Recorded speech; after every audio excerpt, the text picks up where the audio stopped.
Hi, it's Danny from Danny Sports Bar in Mateo, looking ahead at the week in the world of sports. And this week we're going to focus in first on rugby union, because on Saturday at 10:10 p.m.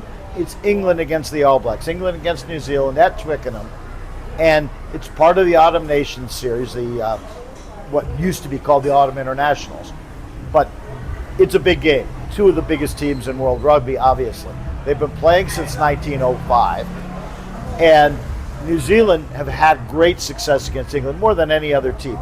England have only won 17% of their games against New Zealand, far fewer than they've won against anybody else. And in recent years, it's, if anything, been worse.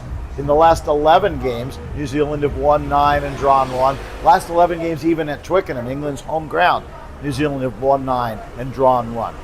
But England come into this after having beaten the Wallabies, Australia, a couple weeks ago, and having beaten Fiji over the weekend, and feeling like maybe they can make their mark in this game at home. Then New Zealand, in some ways the same way, coming in after having come back to beat Ireland at Soldier Field, and then having beaten Scotland over the weekend at Murrayfield. There are other Nation Series games this weekend. Scotland play Argentina, France play Australia, South Africa play Japan. There's some big games, but the big one for this weekend, and really the rugby union game that people were looking at when the fixtures came out, England against New Zealand, England against the All Blacks on Saturday. Now in football, it's an international break, and whereas the internationals in rugby get people very excited, the internationals in football, a lot of times there's a groan. Oh no, not another international week. People want to watch their club teams. They want to watch the Premier League, the Bundesliga, Serie A. But this week is an important week for some teams. Not so much for England. England plays Serbia on Thursday night. They play Albania away on Sunday night. But England have already qualified for the World Cup. These are the last qualification games, but England have already clinched top spot in the group. They will be in the World Cup next year in North America. For some of the other teams, they still need wins, even including Germany.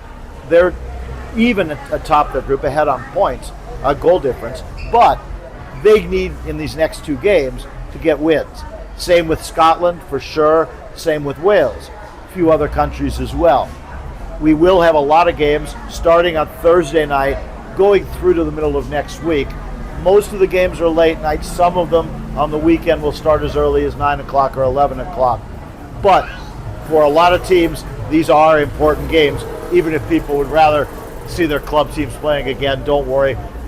Next week we'll be talking about club football again. North America this week, college football, some interesting matchups on Saturday. Indiana, which just got by Penn State to keep their undefeated record intact, play at midnight on Saturday against Wisconsin. Notre Dame play against Boston College, against Pitt. And also on that day, we'll have several other college football games, including Michigan against Northwestern at Wrigley Field. Nice venue. Michigan only ranked, I think, 21st in the country right now. Northwestern not ranked. They lost to USC over the weekend. In the NFL, it's the last of the European games, and that for us means the last of the games that start anything but late night or early morning. Game starts at 9:30. It's the first time the NFL has played in Madrid in Spain. It'll be the Dolphins and the Commanders, 9:30 p.m. on Sunday from Santiago Bernabeu, the home of Real Madrid. Should be a great setting for a game, and maybe an interesting game, especially after the Dolphins beat the Bills, upset the Bills over the weekend. Also in the NFL, we'll have 7 games at 1 a.m., some matchups, Packers and the Giants. We'll have the Bears and the Vikings, Bengals and the Steelers, several other games. We'll have those as we do every Sunday. We also, obviously, as I said, have the international football. We have MotoGP this weekend. No Formula One this weekend. They go to Las Vegas the week after. There is boxing this weekend. It's very late night on Saturday. Ben against Eubank. Not sure yet whether we're going to be able to show it. Normally we close at 4 a.m. The expected ring walk time for that isn't until 4:30 a.m. But plenty of sports. Come see us at Danny's.